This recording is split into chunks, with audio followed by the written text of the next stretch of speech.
Assalamualaikum warahmatullahi wabarakatuh. Saya Siti Yuliana, CGP Angkatan 10 Kabupaten Tanah Laut akan memaparkan tentang aksi nyata modul 1.4 budaya positif. Pada video ini saya didampingi oleh Bapak Yusmanto MPD selaku fasilitator dan Bapak Hadani SPDI selaku pengajar praktik. Rancangan tindakan untuk aksi nyata. Latar belakang. Murid tidak menyukai peraturan karena jika mereka melakukan pelanggaran maka akan mendapatkan hukuman dan cenderung akan mempermalukan dirinya. Tujuan aksi nyata. Yang pertama, menciptakan murid yang merdeka dan disiplin diri yang kuat. Yang kedua, menumbuhkan budaya positif di sekolah dengan meyakini nilai-nilai kebajikan universal. Pola ukur. Bentuknya keyakinan kelas melalui kegiatan kesepakatan kelas yang dilakukan wali kelas dan siswa. Siswa mampu menerapkan dan menjalankan keyakinan kelas yang telah dibuat. Lini masa. 1. Menghadap kepala sekolah untuk menjelaskan pentingnya penanaman budaya positif dan keyakinan kelas di sekolah serta meminta izin untuk mendesiminasikan bersama rekan. Kedua, mengumpulkan semua dewan guru untuk melakukan desiminasi pemahaman materi budaya positif, keyakinan kelas dan segitiga restitusi. Ketiga, berkoordinasi dan berkolaborasi dengan wali kelas untuk membuat keyakinan kelas di kelas masing-masing. Yang keempat, memantau, merefleksi dan mengevaluasi keyakinan kelas yang telah dibuat. Dukungan yang dibutuhkan. Yang pertama, dukungan dari kepala sekolah, rekan guru, serta murid agar tindakan yang telah disusun dapat dilakukan secara lancar dan menyeluruh. Yang kedua, sarana dan prasarana untuk menumbuhkan budaya positif di sekolah. Yang ketiga, orang tua dalam melakukan budaya positif di rumah. Berikut ini merupakan kegiatan desiminasi di sekolah mengenai pemahaman dan pengalaman budaya positif. Assalamualaikum warahmatullahi wabarakatuh. Waalaikumsalam warahmatullahi wabarakatuh. Alhamdulillahirabbil alamin. Wassalatu wassalamu ala asrofil anbiya'i wal mursalin sayyidina Muhammadin wa ala alihi washabihi ajmain. Alhamdulillahirabbil alamin. Pada hari ini kita bisa berkumpul di tempat ini dalam pelaksanaan aksi nyata praktik baik modul 1.4 budaya positif yang akan saya sampaikan. Itu saya selaku CGP Siti Yuliana Angkatan 10 dari UPTD SDN 1 Tirtajaya. Nah, dalam modul ini kita akan bicara masalah budaya positif. Yang pertama yang akan kita pikirkan bersama itu menurut ibu-ibu di sekolah ini apa makna atau arti dari budaya positif itu sendiri yang ibu-ibu pahami di sini dari budaya positif. Mungkin ada yang ingin menyampaikan pendapat, Ibu?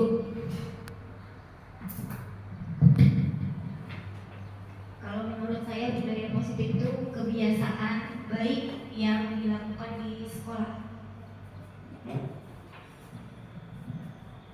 Terima kasih banyak Ibu Yanti.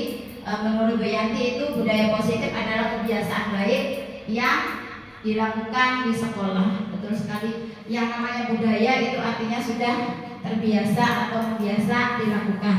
Nah, di sini diharapkan nanti budaya-budaya positif itu benar-benar terlaksana dan dilaksanakan dan serta menjadi budaya yang membudaya di sekolah kita.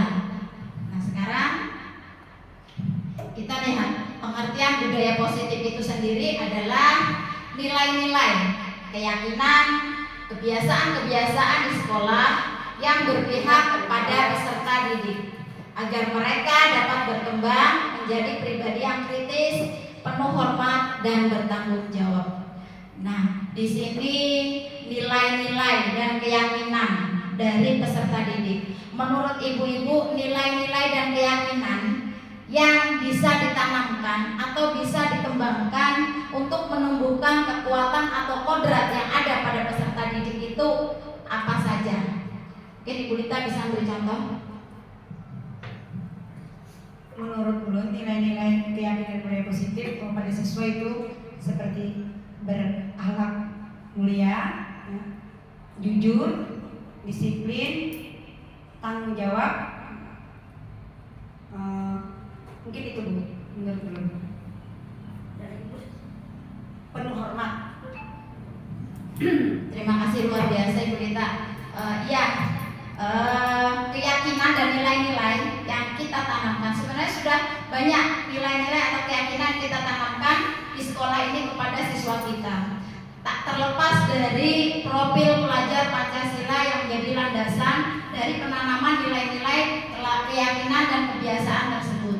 Nah, di sini tadi disebutkan Ibu Lita seperti beriman dan bertakwa, disiplin, kemudian hormat. Betul sekali. Itu adalah nilai-nilai kebajikan universal yang sudah kita tanamkan dan diharapkan menjadi suatu pembiasaan budaya di sekolah kita.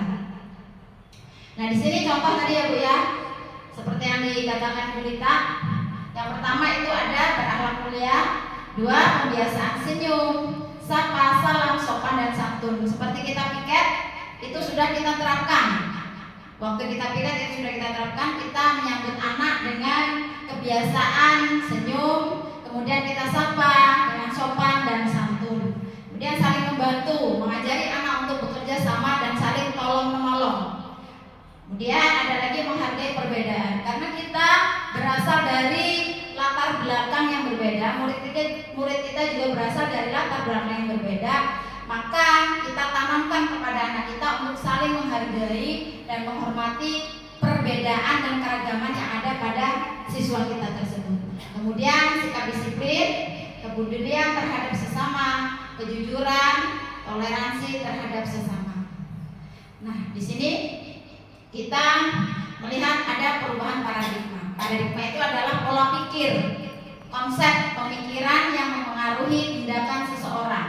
Di sini menurut Ki Hajar Dewantara, pendidikan itu awalnya adalah semua anak itu terlahir dengan bakatnya masing-masing. Kemudian yang kedua, pendidikan itu menumbuhkan budi pekerti yang baik, menanamkan budi pekerti yang baik.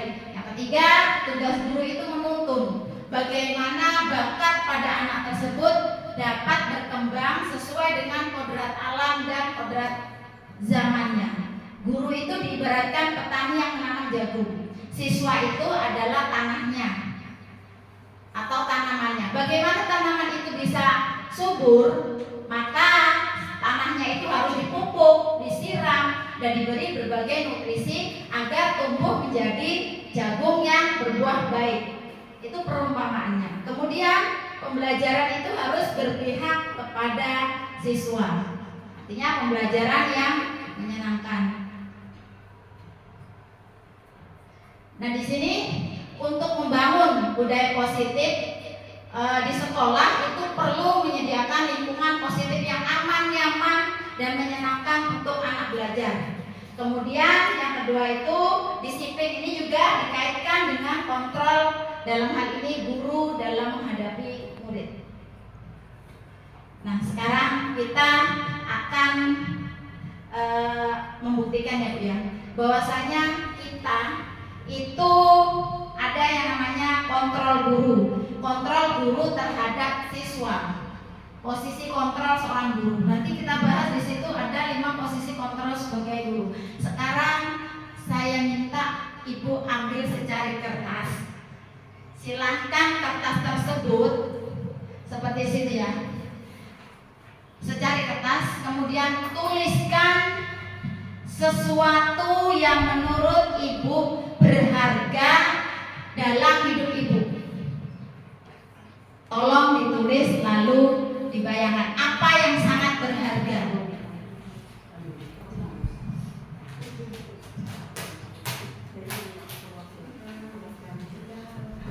Silakan ditulis, Bu. Silakan ditulis. Apa yang menurut Ibu berharga dalam hidup Ibu? Silakan, boleh benda, barang, sesuatu yang menurut Ibu sangat berharga. Enggak. Yang dianggap sangat berharga.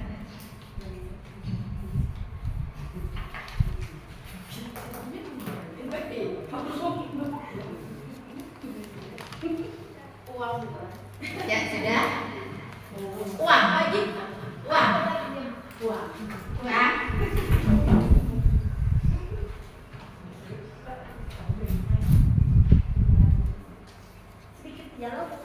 Ya sudah. Sekarang tolong ibu-ibu letakkan kertas itu di tangan. Ini satu ya. Kemudian genggam dengan erat. Genggam dengan erat. Pokoknya genggam dengan erat. Nah, sudah digenggam. Nah, sekarang saya ingin melihat. Jangan dibuka tapi Bu. Saya hanya ingin merayu Ibu supaya Ibu mau memberikan benda berharga tersebut kepada Ibu. Tadi ingat catatannya, benda itu sangat berharga untuk hidup Ibu. Saya coba merayu Bu Yanti ya. Bu Yanti minta tolong. Saya ingin sekali meminjam benda yang ada pada genggaman Ibu Yanti.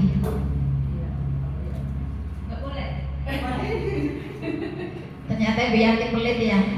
Bu Lita lagi, Bu Lita. Itu benda itu sangat berharga Bu Lita. Saya nggak bisa ya. Saya ingin meminjamnya sebentar saja. Boleh. Oke, Bu Lita boleh ya. Oke, Bu Lita boleh. Oke, sekarang satu lagi Bu Indah. Bu Indah. Bu Indah. Saya juga ingin sekali memiliki benda yang ada di tangan Ibu Endah. Nggak ngasih kan? Ya, enggak. Kenapa? Kalau ada alasannya, punya saya. Saya berikan. Alasan? Kasih perhatian punya saya nggak mau ngasih. Sayang sekali. Saya sangat perlu benda itu Ibu Endah. Tapi saya tidak mau mengasihkan Bu. Ini saya sangat sayang sekali kalau benda itu. Jadi Pak Santa, Ibu Indah satu pendirian dengan Ibu Yanti. Oke, ini yang mau memberi saya hanya Ibu Lita. Ibu Lita ya. Oke, sekarang Ibu Lita tolong berikan alasan kenapa Ibu Lita memberikan benda ini kepada saya. Karena benda itu merupakan sifat yang baik yang perlu diberikan, baik itu kepada contohnya di sekolah pada siswa kita atau kepada diri sendiri, anak kita, keluarga kita, karena itu menyangkut kebaikan yang akan tertanam nanti bukan di dunia tetapi di akhirat juga. Luar biasa Ibu Lita. Ternyata Ibu Lita menganggap bahwa benda ini jika diberikan akan memberi manfaat ya Bu ya, memberi manfaat. Sedangkan Ibu Yanti dan Ibu Indah ini tidak memberikan dengan alasan yang kuat, karena itu sangat berharga dan tidak mau memberikannya kepada saya. Nah, dari hal ini kita bisa mengambil kesimpulan bahwasannya ini tadi Bu, genggaman ini yang bisa membuka dan menutup genggaman ini siapa? Kita. Oke, diri kita sendiri. Itu bisa membuka atau menutup itu karena diri kita sendiri. Begitupun posisi kontrol. Yang bisa mengontrol diri kita itu hanya kita sendiri. Adapun tadi stimulus, lalu ada respon dari Bu Lita, saya meminjam. Itu posisi Bu Lita, kondisinya sedang mau dikontrol oleh orang lain. Sedangkan Bu Yanti dan Bu Endah itu tidak mau dikontrol oleh orang lain. Gitu juga dengan pendirian. Kita harus kuat dengan pendirian kita, dengan prinsip kita. Walaupun ini tadi yang kita ya sangat bermanfaat bagi orang lain. Bagus sekali, luar biasa. Terima kasih Ibu-ibu. Nah, di situ bisa kita ambil pelajaran bahwa saya dalam diri kita itu ada yang namanya kontrol, dan yang namanya kontrol itu yang bisa melakukan itu hanya diri kita sendiri. Adapun ucapan kemudian bujukan dari orang lain itu hanya sebagai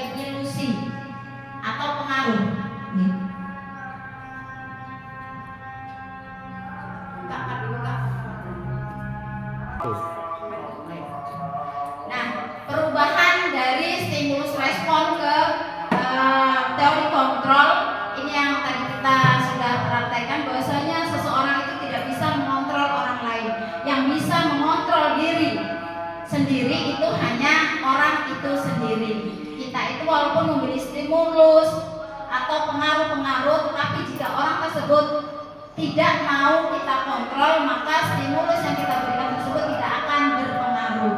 Nah, di sini apa perbedaan dari stimulus respon dan teori kontrol? Di sini untuk stimulus respon kita mencoba mengubah orang agar berpandangan sama dengan kita. Tetapi pada teori kontrol kita berusaha memahami pandangan orang tentang semua perilaku orang tersebut. Kemudian berikutnya, perilaku buruk dilihat sebagai suatu kesalahan. Tapi pada teori kontrol semua perilaku memiliki tujuan. Yang ketiga, orang lain bisa mengontrol kita pada stimulus respon. Tetapi pada teori kontrol Anda atau orang lain tidak bisa mengontrol orang lain. Yang berikutnya, pemaksaan ada pada saat rujukan gagal. Tapi pada teori kontrol, kolaborasi dan kesepakatan menciptakan pilihan-pilihan baru. Kemudian model berpikir menang atau kalah, tetapi pada teori kontrol model berpikir menang dan menang. Nah, di sini ada makna disiplin. Ketika kita berbicara tentang budaya positif, maka tak akan terlepas dari disiplin. Apa itu disiplin? Di sini dikatakan bahwasanya disiplin itu kaitannya dengan tata tertib, aturan yang berlaku atau mengikat.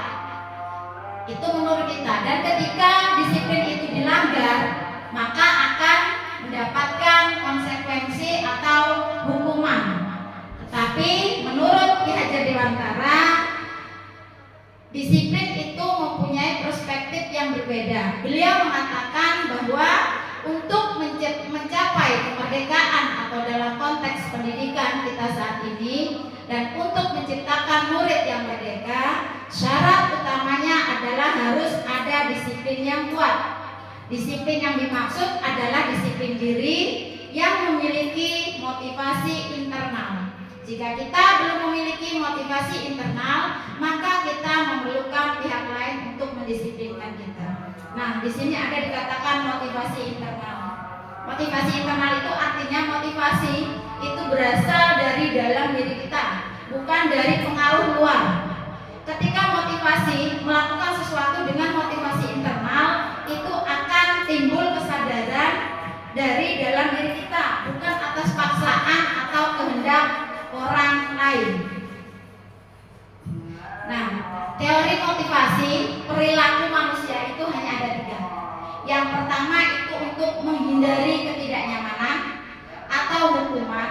Misalkan apa yang akan terjadi apabila saya tidak melakukannya. Pertanyaan seperti itu. Seperti murid kita juga, mereka melakukan sesuatu itu hanya karena 3 motivasi. Pertama, menghindari ketidaknyamanan.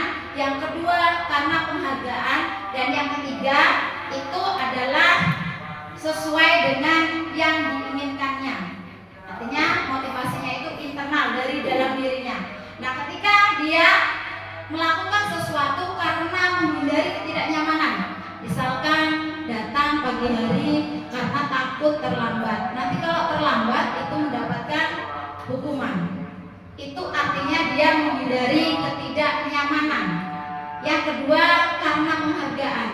Rajin sekali masuk pagi, datangnya lebih awal karena mengharapkan pujian.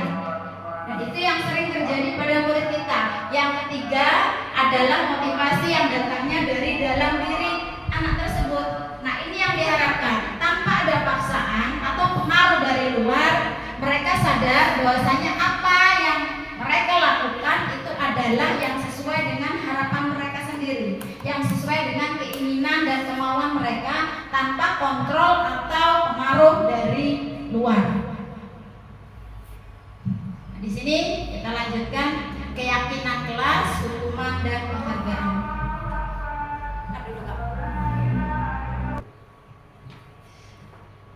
Dan salah satu budaya positif adalah disiplin, dan penerapan disiplin positif yang ada di sekolah yang bisa kita terapkan itu di kelas itu adalah keyakinan kelas. Nah, ibu-ibu di sini yang ulun hormati, yang saya hormati, keyakinan kelas itu adalah nilai-nilai atau keyakinan yang bisa kita buat untuk membuat suasana belajar di kelas itu lebih nyaman, aman, tentram, dan lebih menyenangkan. Bagaimana caranya agar keyakinan kelas itu dapat terwujud? Tentunya kita dalam membuat keyakinan kelas tersebut tidak hanya atas keinginan kita. Kita lihat di sini, keyakinan kelas adalah nilai-nilai kebajikan atau prinsip-prinsip universal yang disepakati bersama secara universal, lepas dari latar belakang suku, negara, bahasa maupun agama.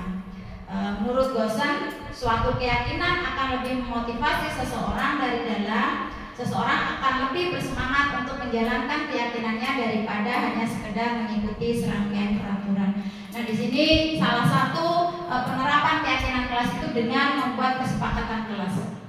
Bagaimana membuatnya? Kesepakatan kelas itu dibuat bersama, tidak hanya sendiri, tetapi dibuat bersama dengan siswa. Kita tanyakan apa yang diinginkan siswa dalam kelas tersebut, suasana kelas, suasana pembelajaran, kondisi kelas, kemudian apa yang membuat mereka nyaman.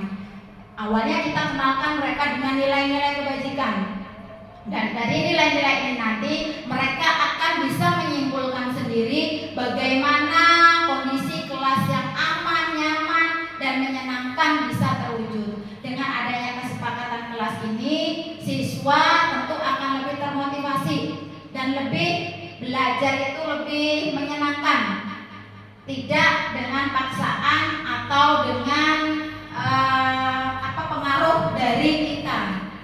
Nah, di sini pembentukan keyakinan kelas itu, pertama, keyakinan kelas bersifat abstrak. Beda peraturan kelas dengan keyakinan kelas. Kalau peraturan kelas itu yang membuat adalah guru dan siswa hanya menyepakati, mengiyakan, menyetujui, dan biasanya dalam peraturan tersebut ada konsekuensi atau hukuman apabila siswa melanggar peraturan tersebut. Tetapi dalam keyakinan kelas di sini tidak ada konsekuensi atau hukuman. Keyakinan kelas berupa pernyataan yang universal. Kemudian pernyataan keyakinan kelas senantiasa dibuat dalam bentuk positif. Keyakinan kelas sebenarnya tidak terlalu banyak sehingga mudah diingat dan dipahami. Semua warga kelas sebaiknya ikut berkontribusi dalam membuat kegiatan kelas lewat jurnal pendapat. Dan yang terakhir, bersedia meninjau kembali. Jadi keyakinan kelas atau kesepakatan kelas tersebut tidak harus berlaku tiap tahun, tetapi bisa direvisi apabila sudah dianggap tidak sesuai dengan kondisi siswa. Karena kita tidak bisa menyamakan siswa dari tahun ke tahun. Nah, dari sini ini contoh kesepakatan kelas yang sederhana. Mereka sendiri yang menyimpulkan dan mereka sendiri yang meminta. Kondisi kelasnya itu seperti apa? Tentu kita ajak mereka bermusyawarah dan berdiskusi. Di sini contohnya berdoa sebelum belajar. Jadi tanpa diminta, mereka nanti begitu masuk kelas akan berdoa sebelum belajar tanpa harus diingatkan. Kemudian hadir ke sekolah tepat waktu, berbicara sopan dan memperhatikan guru, kemudian menjaga kerapian, kebersihan diri, kelas dan sekolah, menjaga kenyamanan dan ketenangan kelas, saling mengingatkan, bekerja sama dan kompak, kemudian disiplin, bertanggung jawab, bertanya jika tidak paham, dan aktif dalam pembelajaran, serta jujur dalam berbicara dan bertindak, saling menghormati dan menghargai. Karena dalam pembuatan keyakinan kelas ini tidak ada yang namanya hukuman atau konsekuensi, maka kita sebagai guru jangan pernah bosan atau jenuh untuk mengingatkan ketika anak-anak melakukan pelanggaran terhadap keyakinan yang telah disepakati tersebut. Nah, apa bedanya peraturan dengan keyakinan kelas? Di sini jelas beda. Tadi ada saya sampaikan sedikit. Di sini dari kata-kata pun peraturan itu biasanya dengan kata-kata larangan. Tetapi ketika kesepakatan kelas atau keyakinan kelas itu diganti dengan kata-kata yang positif. Misalkan dilarang mengganggu orang lain. itu adalah nilai yang ingin ditanamkan, itu adalah tentang tanggung jawab. Jadi dirubah dengan bertanggung jawab misalkan.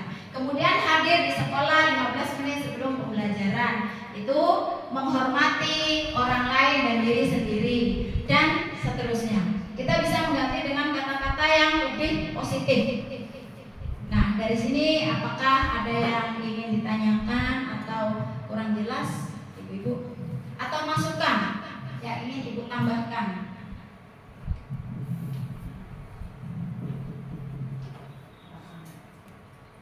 Ada?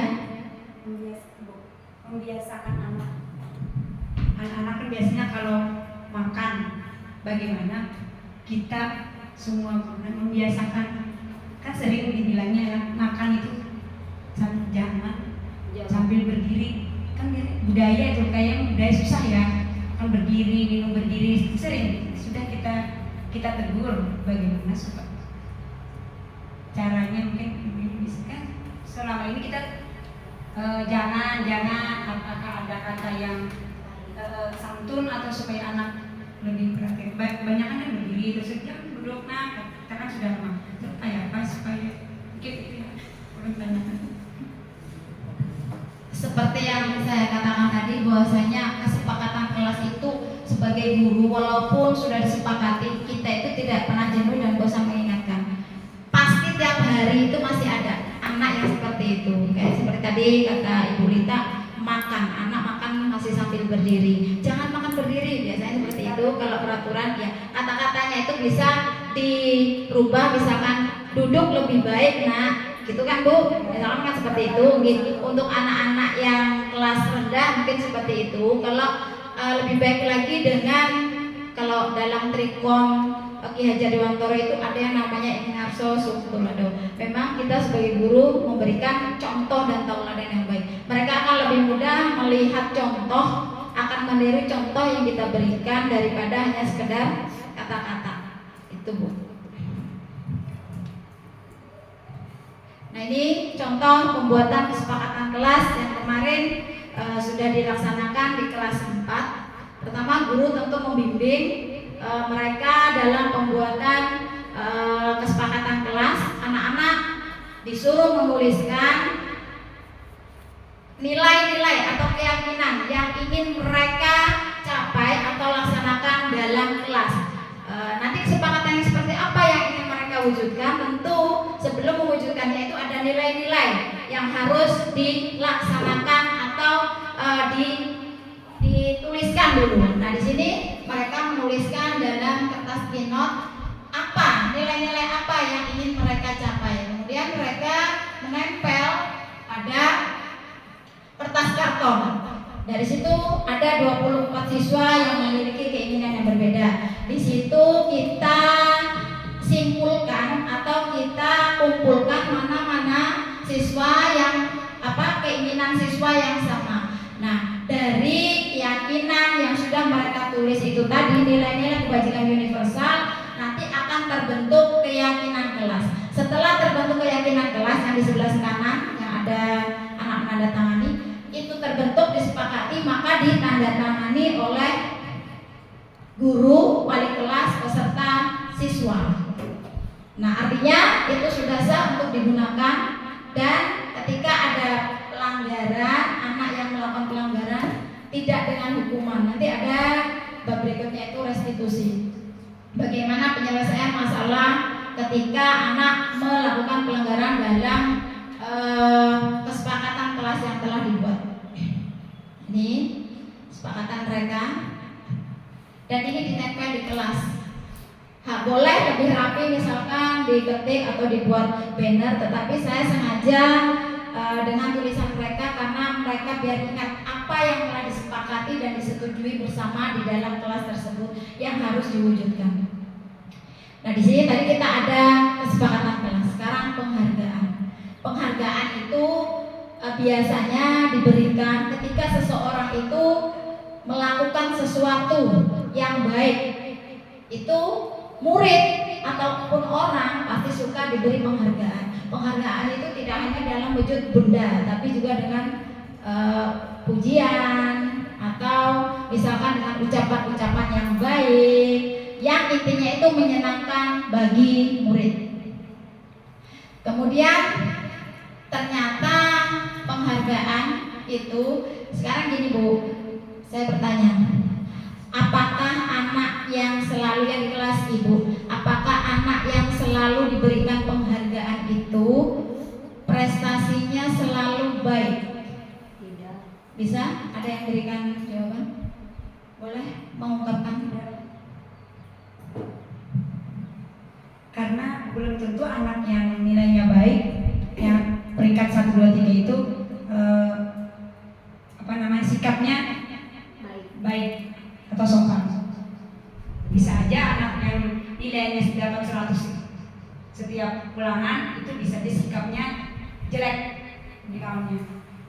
Tetapi kebalikannya anak yang tidak bisa peringkatnya rendah ke belakang, sikapnya itu lebih santun dengan kawannya. Bisa dia sikap menolong atau itu Bu, ada yang jatuh dia ngambil. Padahal dia tidak dalam arti nilai pengetahuan dia lemah. Gitu Bu, maksudnya seperti itu. Terima kasih Bu, hebat, luar biasa. Ya benar Bu, sebenarnya ada efek.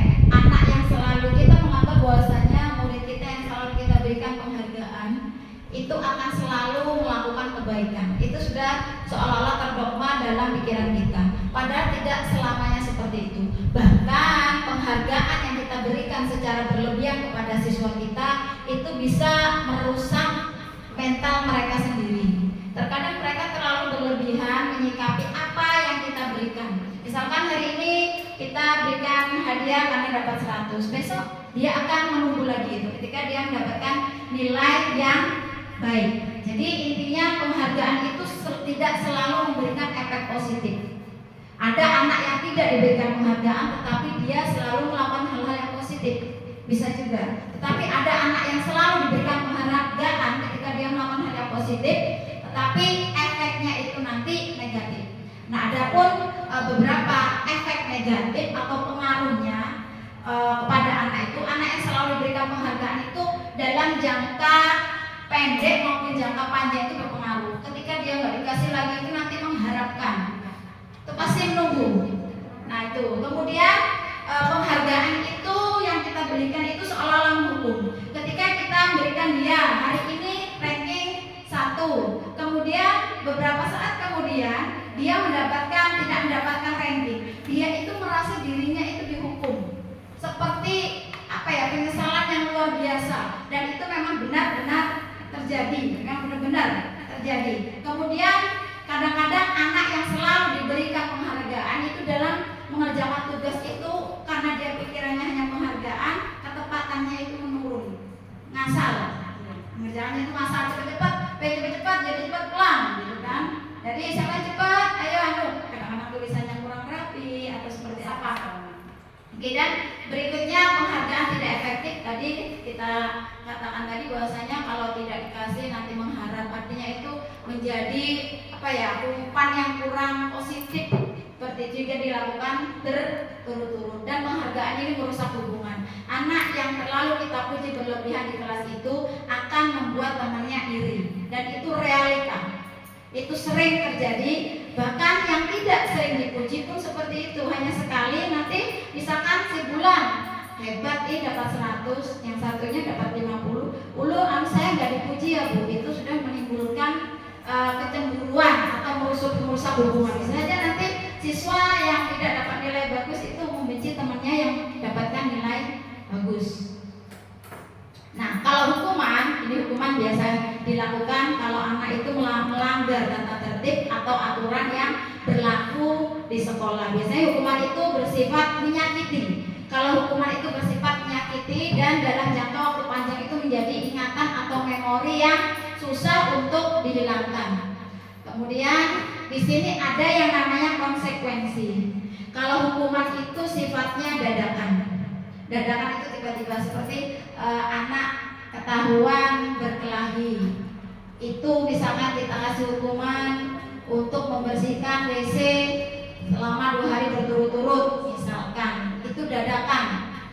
Kemudian kalau konsekuensi itu adalah sesuatu yang diterima siswa karena melakukan pelanggaran, tetapi pelanggarannya itu sudah disepakati di kelas, misalkan aturan tadi Bu. Itu konsekuensi, bukan hukuman. Konsekuensi karena dia misalkan 3 kali tidak mengerjakan PR, maka harus mengerjakan di luar. Kemudian 3 kali datang terlambat, maka nanti istirahat mengerjakan tugas. Itu konsekuensi. Intinya konsekuensi itu tidak langsung menyakiti anak. Kalau konsekuensi. Nah sekarang coba perhatikan ibu-ibu, silakan pian pikirkan bersama, kita pikirkan bersama untuk kasus nomor 1, 2, 3, 4, 5, dan 6, 7 sampai 7 ini menurut ibu-ibu itu masuk yang mana? Penghargaan, konsekuensi, atau hukuman? Pertama, mencatat 100 kali di dalam buku kalimat saya tidak akan terlambat lagi. Ini masuk hukuman atau konsekuensi? Hukuman atau konsekuensi? Mencatat 100 kali dalam buku saya tidak akan terlambat lagi. Hukuman. Oke. Tadi catatannya kalau hukuman itu menyakitkan, kalau konsekuensi itu sepakati. Ya. Konsekuensi apa hukuman ini? Kalau misalkan anak terlambat itu biasanya mengulang tidak? Mengulang ya? Gantung. Biasanya ulang. Misalkan hari ini dalam peraturan kelas itu biasanya ada terlambat, ini konsekuensinya ya. Kemudian di sini terlambat saya tidak akan terlambat lagi mencatat 100 kali karena dia terlambat. Ini konsekuensi apa hukuman? Sekali lagi. Ini sifatnya menyakitkan atau hanya sebagai pelajaran? Pelajaran itu kalau mencatat. Pelajaran. Berarti dia masuk hukuman atau konsekuensi? Konsekuensi Pak. Masalahnya terlalu banyak.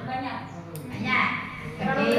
Berat tadi. Sekarang kita bandingkan dengan nomor 2. Lari mengelilingi lapangan basket 2 kali karena terlambat hadir ke sekolah. Ya Pak. Lari. Ya, lari. Itu ke fisik. Ya fisik ya. Itu jadi hukuman. Ini hukuman. Ya. Mas, sepakat kita. Yang ketiga, murid diminta untuk push up 15 kali karena tidak menggunakan masker. Parah lagi. Ya, hukuman ya. Kemudian menggantikan kertas tugas teman yang telah dicoret-coret. Dia hanya sekedar mengganti. Oke. Kemudian membersihkan tumpahan air di meja tulis karena tersenggol pada saat belajar.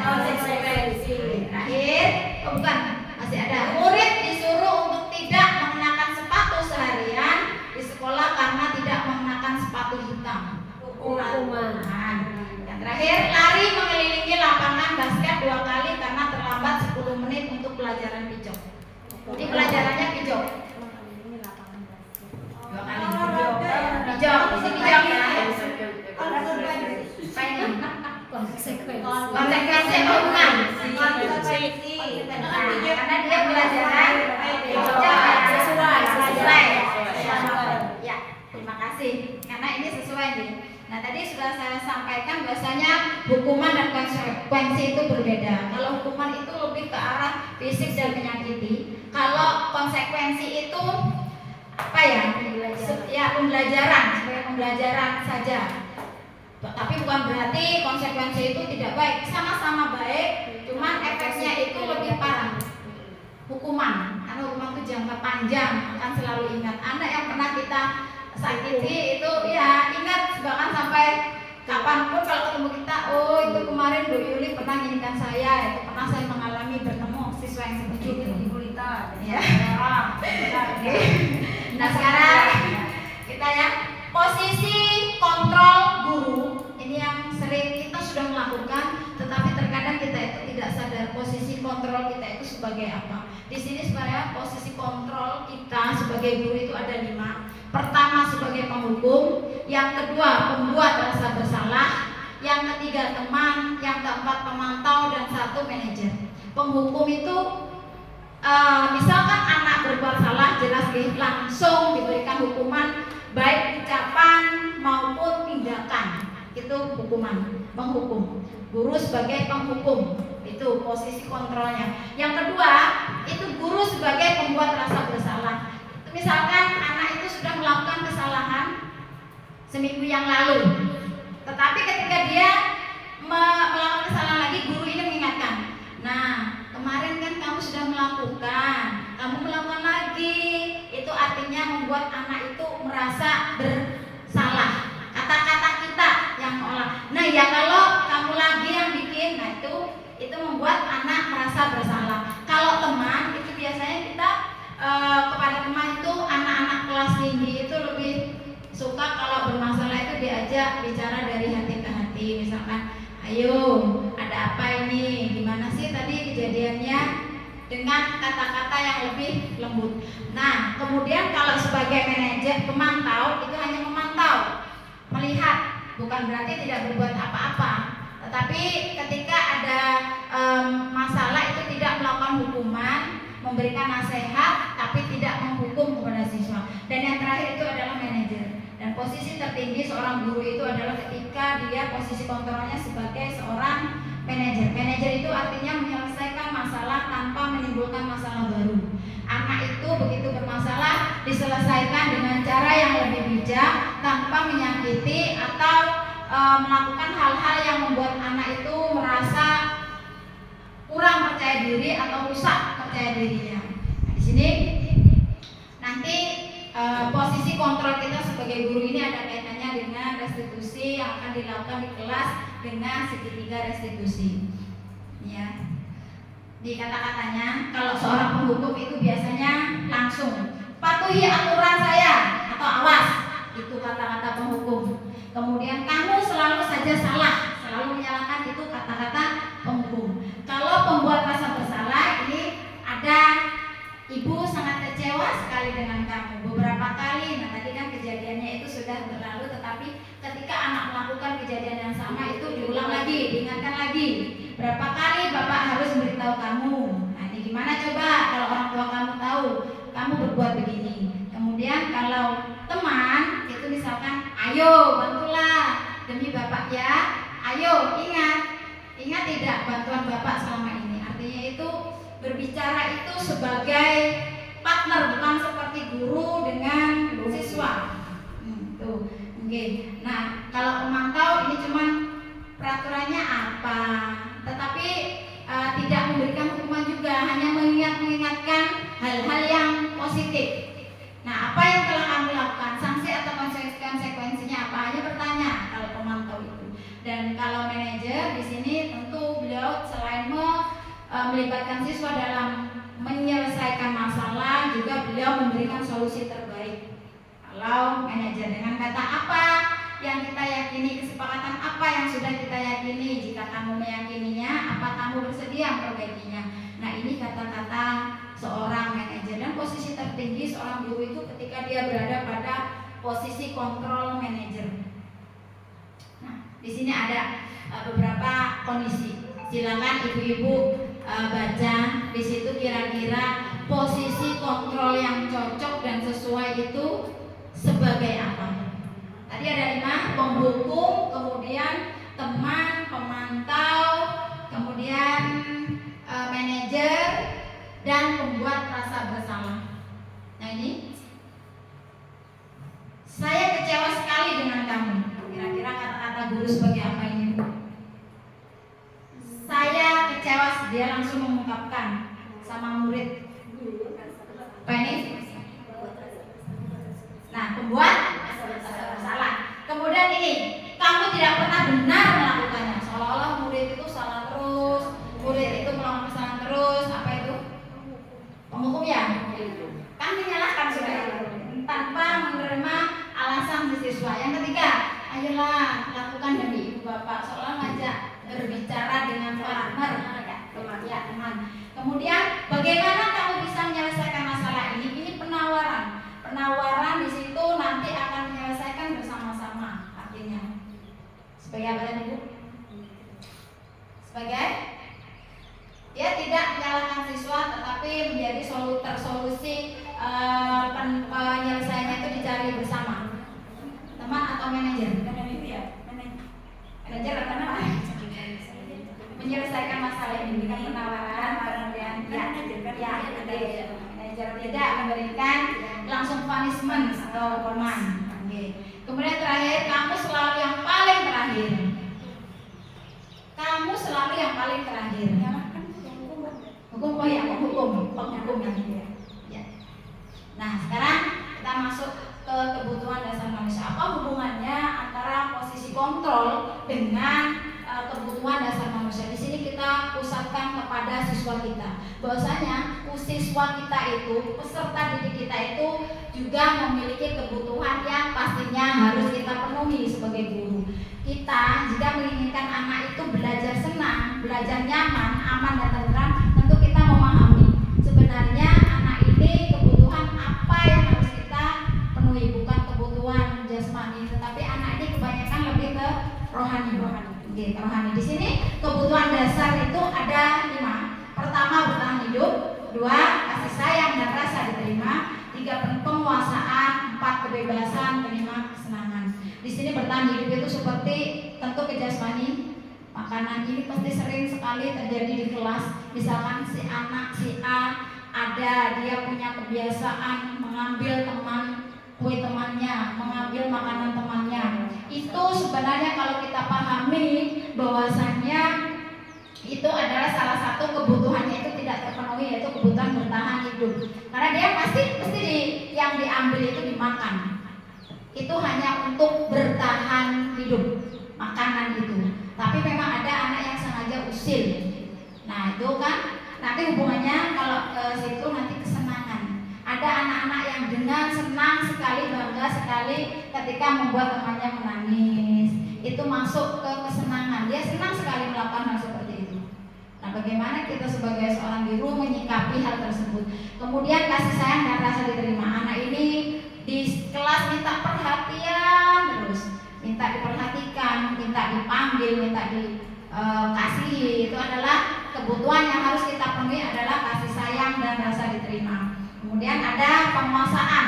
Di kelas itu jadi jagoan, menguasai temannya harus tunduk. Itu adalah penguasaan. Kita juga ya, kadang-kadang kita juga sebagai guru punya kebutuhan yang sama dengan siswa kita. Kemudian kebebasan, misalkan dia nggak suka dengan pelajaran matematika, dia nggak hadir, dia kemudian alasan sakit, itu dia tuh sebenarnya pengen bebas, bukan apa-apa. Kadang-kadang kita juga seperti itu, ketika anak nggak mengikuti dengan baik langsung gitu kan, nggak menanyakan kebutuhannya.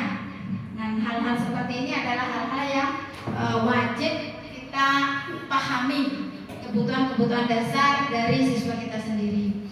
Nah, di sini ada 3 kasus. Silakan ibu-ibu baca kira-kira dari 3 kasus ini kebutuhan mana yang diperlukan oleh Roni, Edo, dan Rio. Yang pertama, di kelas Roni sering merebut makanan teman-temannya karena Roni tidak pernah membawa bekal. Banyak teman-teman yang marah atas tindakan Roni. Bertahan hidup. Selain itu dia apa ya Bu ya? Penguasaan masuk juga. Oke, yang pertama bertahan hidup. Karena dia bisa saja orang tuanya tidak memberikan bekal karena tidak sempat, atau memang latar belakang ekonomi bisa. Bukan berarti sengaja gitu kan. Kita harus pahami hal tersebut. Kemudian yang kedua, Edo di sekolah sering melakukan bullying terhadap teman-temannya. Dia akan membuli siapapun siswa yang tidak dia suka. Siapa yang gak suka dibully. Siapa yang gak suka pasti dibully sama dia. Apa? Penguasaan ya. Dia pengen diakui sebenarnya itu. Dia ingin diakui keberadaannya itu, pengen dilihat bahwa dia itu punya kekuasaan atau kekuatan dari teman-temannya yang lainnya. Terakhir, Rio sering tidak mengikuti pelajaran olahraga. Ini karena Rio tidak suka pelajaran olahraga, Rio hanya bermain-main saat pelajaran olahraga. Dia nggak ikut itu. Kebebasan. Dia ini bebas. Tapi terkadang memang ketika ada anak seperti itu, kita ini kurang memahami kebutuhannya. Nah, di sini kita sudah pahami tadi ada 5 kebutuhan. Nah, terakhir ini adalah restitusi. Apa itu restitusi? Restitusi restitusi itu adalah proses menciptakan kondisi bagi murid untuk memperbaiki kesalahan mereka sehingga mereka bisa kembali pada kelompoknya dengan karakter yang lebih baik. Bagaimana ini? Restitusi itu seperti ini.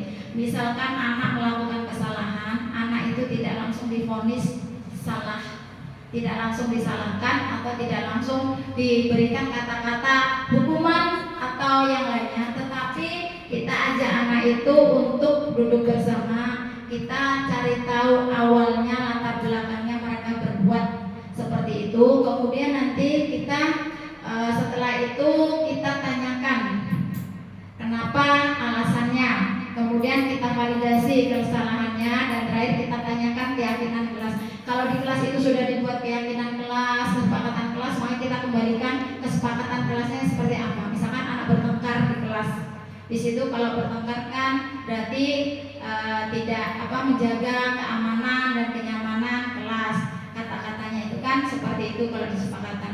Nah, dalam restitusi, proses restitusi ini ada yang dinamakan dengan segitiga restitusi. Ini adalah pola di mana kita menyelesaikan masalah yang terjadi pada siswa tanpa harus memberikan efek negatif pada siswa, tetapi kita melibatkan siswa dalam menyelesaikan masalah tersebut.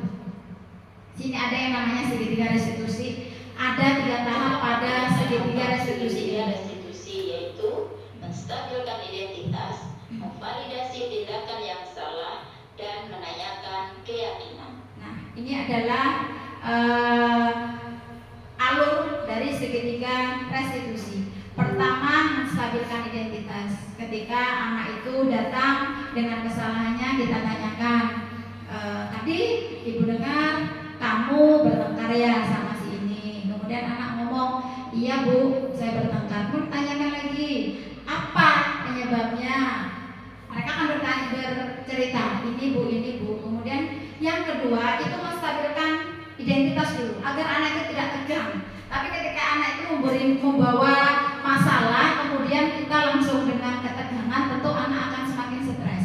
Pertama kita stabilkan dulu kondisinya, identitasnya. Kemudian setelah dia stabil, baru kita ambil validasi tindakan yang salah. Misalkan dia memukul temannya karena temannya memukul, kita berikan motivasi kata-kata, misalkan ibu bangga sama kamu itu melakukan hal yang tidak berlebihan. Misalkan dipukul, kamu memukul dengan hal-hal yang tidak berlebihan, jangan sampai mendorong atau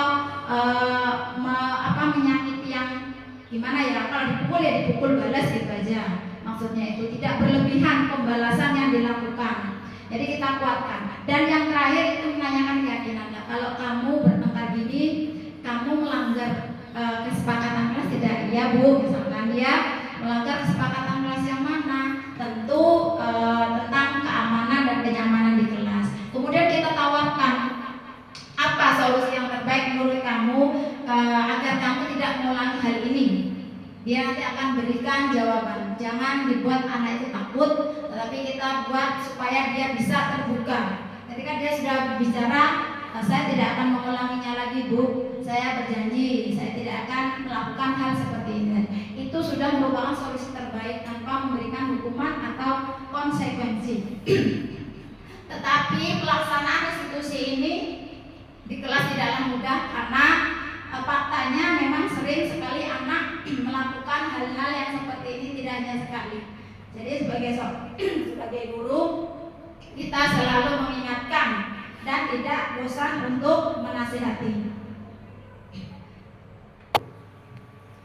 Nah, dalam segitiga restitusi tadi ada 3 tahapan, yaitu menstabilkan identitas. Yang pertama, berdasarkan prinsip membuat kesalahan adalah bagian dari proses pembelajaran. Seperti yang saya katakan tadi, bahwasanya tidak langsung memvonis kesalahan anak, tetapi menanyakan dulu latar belakang serta awal dari masalah yang terjadi. Kemudian menggeser diri dari identitas gagal menjadi identitas sukses. Diusahakan tidak ada kata-kata negatif ketika penyelesaian dengan penggunaan segitiga restitusi ini. Yang kedua, memvalidasi kesalahan. Sini berdasarkan prinsip setiap perilaku berupaya suatu kebutuhan tertentu. Yang kedua, guru akan menggeser dari pemikiran stimulus menjadi proaktif. Dan yang ketiga, mengenal dan memenuhi kebutuhan murid akan memperbaiki hubungan dengan murid. Kemudian yang terakhir yaitu menanyakan keyakinan. Ini menanyakan keyakinan, mereka melanggar itu sudah melakukan pelanggaran terhadap keyakinan yang telah disepakati. Satu, murid akan diberi pertanyaan bermakna untuk memunculkan motivasi secara intrinsik. Yang kedua, mampu mengaitkan keyakinannya dengan tindakan yang salah. Nah, ini adalah contoh restitusi, segitiga restitusi yang telah dilaksanakan.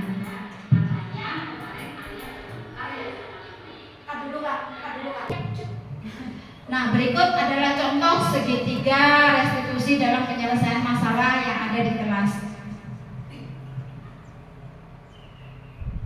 Ibu dengar dari teman-teman Anda, katanya kemarin Anda tertangkap ya sama ini.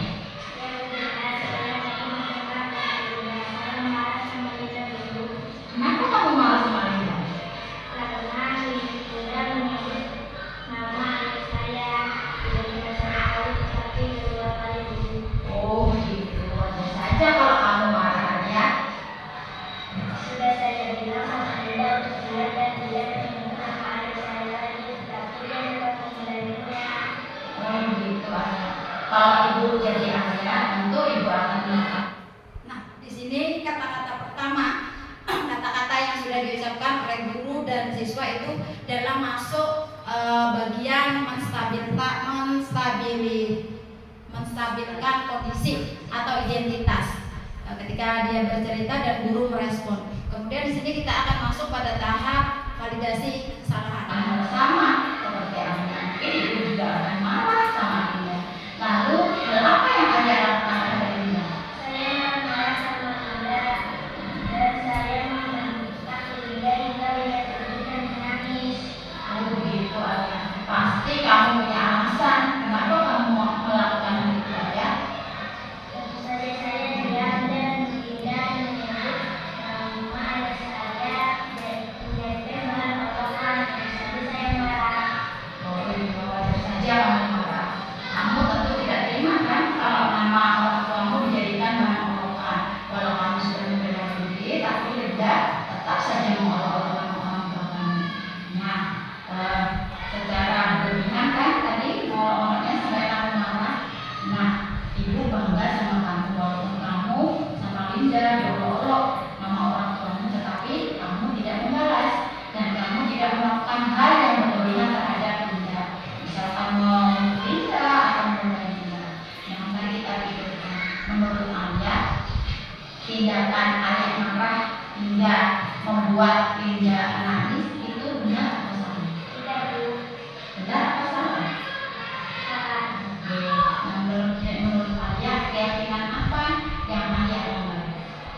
Nah, setelah siswa menyadari akan kesalahannya, maka tahap ketiga yaitu menanyakan keyakinan. Keyakinan kelas atau kesepakatan yang telah dibuat di kelas. Saling menghormati dan menghargai sesama teman itu. Nah, menurut ayah menghargai dan menghormati sama teman itu penting tidak? Oke, bagus. Nah, kalau menurut ayah ini keyakinan apa yang seharusnya ayah lakukan? Harus lebih bersabar. Bagus, ayah. Nah, apakah kamu bersedia memperbaikinya? Bersedia. Oke, apa yang akan kamu lakukan untuk memperbaiki kesalahan kami tadi ayah? Saya akan lebih sabar jika ada teman yang mengolok-olok nama orang tua saya dan akan melaporkannya ke ibu. Oke, bagus sekali ayah. Ibu suka dengan solusi yang kami berikan. Semoga kedepannya hal ini tidak terulang lagi dan kamu lebih semangat dan lebih sabar lagi jika ada teman yang mengolok-olok kamu. Tetap semangat belajar ya ayah. Iya Bu. Oke, sekarang ayah silakan kembali ke kelas dan belajar bersama teman-teman. Terima kasih Bu. Oke, silakan ayah. Nah, dalam segitiga restitusi itu menyelesaikan masalah tanpa ada konsekuensi atau hukuman. Maka masalah itu diselesaikan dengan cara yang lebih bijak, walaupun terkadang masih ada anak yang melakukan pelanggaran, tapi kita harus tetap tidak jenuh dan tidak bosan, selalu mengingatkan dan melakukan tindakan sesuai hal yang seharusnya dilakukan. Nah, semoga dengan budaya positif, disiplin positif yang telah saya sampaikan ini tadi ini akan mempunyai efek positif dan sekolah kita akan bisa melaksanakannya, bisa membudayakan budaya positif ini dengan baik-baik dan anak-anak kita bisa belajar dengan menyenangkan, aman, tentram sesuai harapan kita. Terima kasih untuk perhatiannya. Wassalamualaikum warahmatullahi wabarakatuh. Waalaikumsalam warahmatullahi wabarakatuh.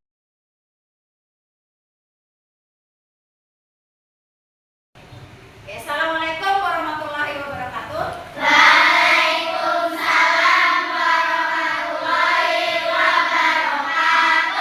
Bagaimana kabar anak ibu pagi ini? Baik. Sehat? Sehat. Bahagia. Ada yang tidak masuk? Ada. Siapa yang nggak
Ya, silakan ditulis. Ditulis nilai apa yang ingin diterapkan.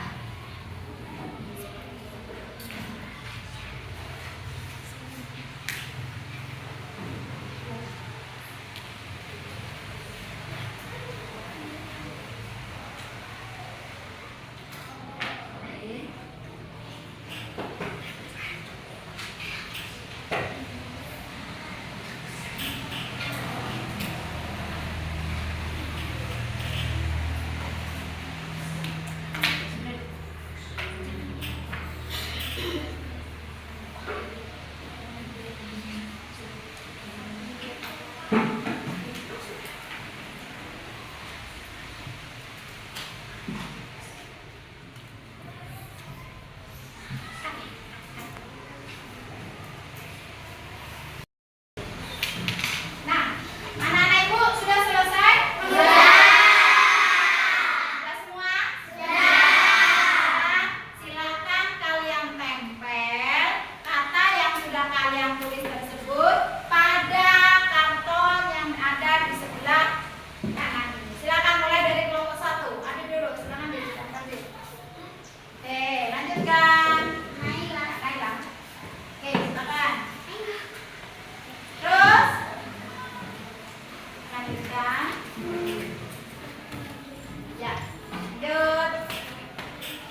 Terima kasih. Nah, anak-anak ibu, kalian telah menandatangani kesepakatan yang kalian buat. Harapan ibu, semoga kesepakatan yang sudah kalian sepakati dan kita sepakati bersama ini nanti bisa dijalankan sesuai dengan harapan. Setuju ya? Oke, terima kasih atas partisipasi anak-anak ibu hari ini. Semoga pembelajaran hari ini bermanfaat dan kalian semua bahagia. Wassalamualaikum warahmatullahi wabarakatuh.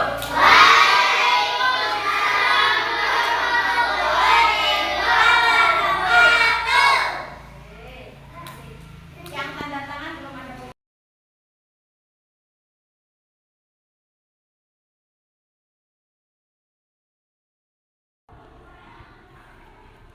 Assalamualaikum warahmatullahi wabarakatuh. Nama saya Nur Amelia Hayati. Saya kelas 4. Saya senang sekali membuat keyakinan kelas di kelas bersama semua teman dan ibu guru. Karena sekarang tidak ada lagi hukuman jika kami melakukan kesalahan, tetapi semua masalah dicari solusi bersama dan siswa menjadi lebih semangat belajar dan tidak lagi takut dalam pembelajaran. Terima kasih. Wassalamualaikum warahmatullahi wabarakatuh. Demikian pemaparan dari saya. Semoga bermanfaat. Terima kasih. Guru penggerak, tergerak, bergerak, menggerakkan. Wassalamualaikum warahmatullahi wabarakatuh.